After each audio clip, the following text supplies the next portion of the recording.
balma awe aketo wakati yen tan tega ma kuni wakare wakati yen tan tega ma vidron donc ni na amina là-bas mais façon de parler soutien quoi ni a soutien donc comme follow la anya foko kuma chugo sabai mina do la ko fo oni ni bi barakaro la yi kuma fo chugo do ni ifari mandila comme kumbe ka fo chugo mi go ina ka di ni ibi kuma mo fo tikele ko ina mi sega dia sega ke ti kuma mo fo kanye donc ni bi barakaro la ni ifari mandila ika fo mo ko ye quoi ya ika fo ibara de nyogo ma ne fari mandina bi da ni ay mbega suma on don nous ya don c'est ça ti jigila on fait nous ma don c'est ça là tu ni so bi je goye kro quoi on fait me kasoro ere ma fuye amta ok mogo fana ni arama de meka kuma ibi mogo lame mogo kanki lame ya donc lameni sugu kacha ya donc yana anga dola comme nya fo viro temenena ngo kuma chogo yisabai ya kuma chogo kuma ni dani dam go mfi ube ni bi ifari ke chogo biseke fana tuma dola o ere bi kuma ika ere ka teme ika fo mo ka ni mo ko fare be ke dimi sai be se ka presentiment ibi se ka atati le mo ko nyega o ma ke chogo ni ba ti don ni quoi on fait ni communication écrit ni bi lettre 7 ka mo ko ma quoi ya ni MSN me fait no bay on Facebook no bay le fait o kuma chogo sabai alright mo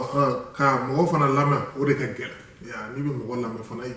ika ati ni ele na ati be kuma ibijo kana ati ka kuma to fat ka tla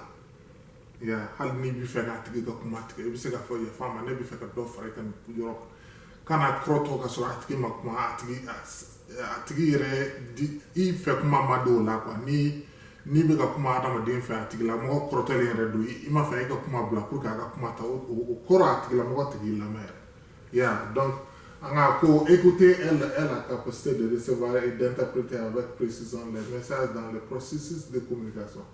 L'écoute est la clé de toute communication efficace. Sans la capacité d'écouter efficacement, les messages sont facilement mal compris.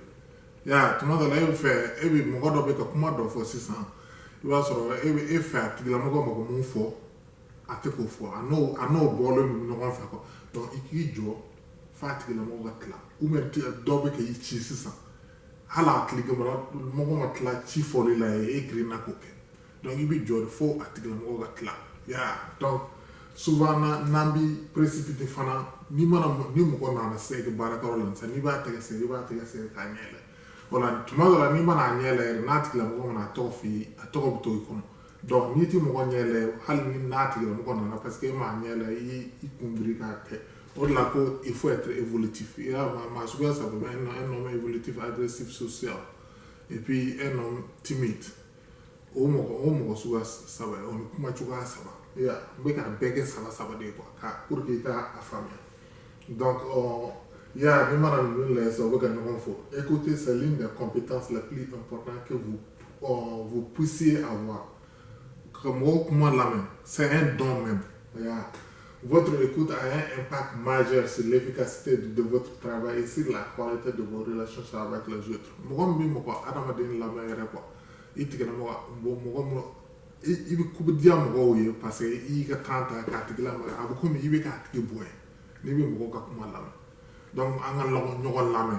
De ni Malaysia se ni a daga mine do ante ka nyogol la me ka ni na nyogol la me ka ko cham be abi ni bok.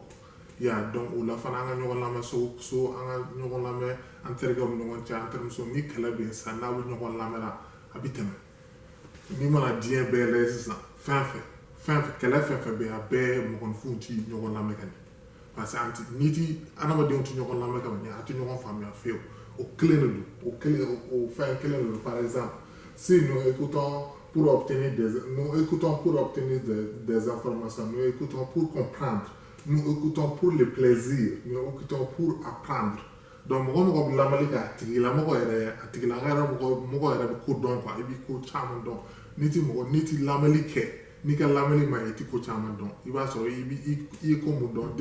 à l'âge de 18 ans, il à l'âge de 50 ans. Donc, il était comme la meilleure fin, il fait un don.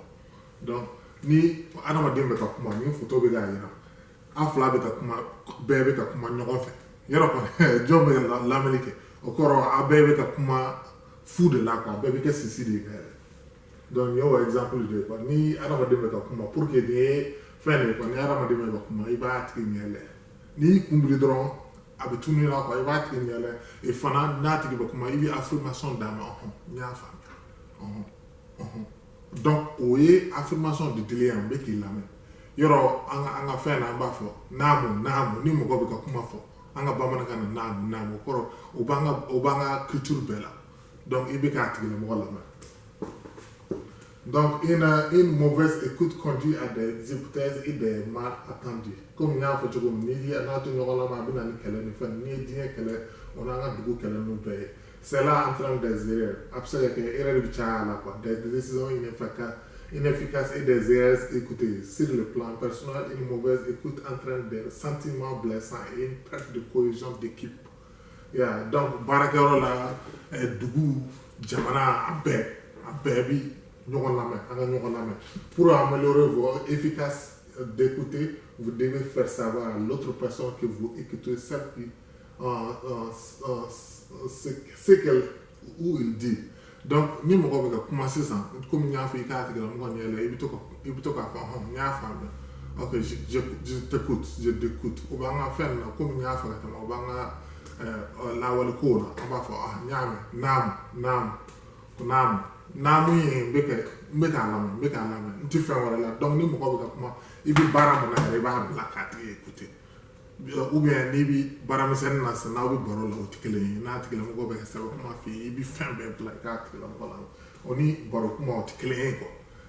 donc o de ye nin de ye video in siti ye ala k'an to ɲɔgɔn ye ala k'a to an ka ɲɔgɔn lamɛn ka ɲɔgɔn kunkolo kow dɔn n'an ma n'olu fara ɲɔgɔn kan an ka jamana bɔ ɲɔgɔn na an yɛrɛ bɛ bɔ ɲɔgɔn na parce que an ka baarakɛyɔrɔ ninnu bɛɛ bɛ yiriwa a bɛɛ ye communication na an bɛ diinɛ mun na fana a bɛ yiriwa an bɛ diinɛ mun na fana a b'an kɛ mɔgɔ ɲɛnama ye ala k'an bɛɛ kɛ mɔgɔ ɲɛnama ye ala k'an bɛɛ kɛ mɔgɔ laminɛla ye ala ka tile hɛrɛ d'an ma ala ka wula hɛrɛ d'an ma ala ka su hɛrɛ d'an ma nin ye Koniba kan ye c'est la façon de parler aux gens nin ye ne ka kuma laban ye nka ala k'an to ɲɔgɔn ye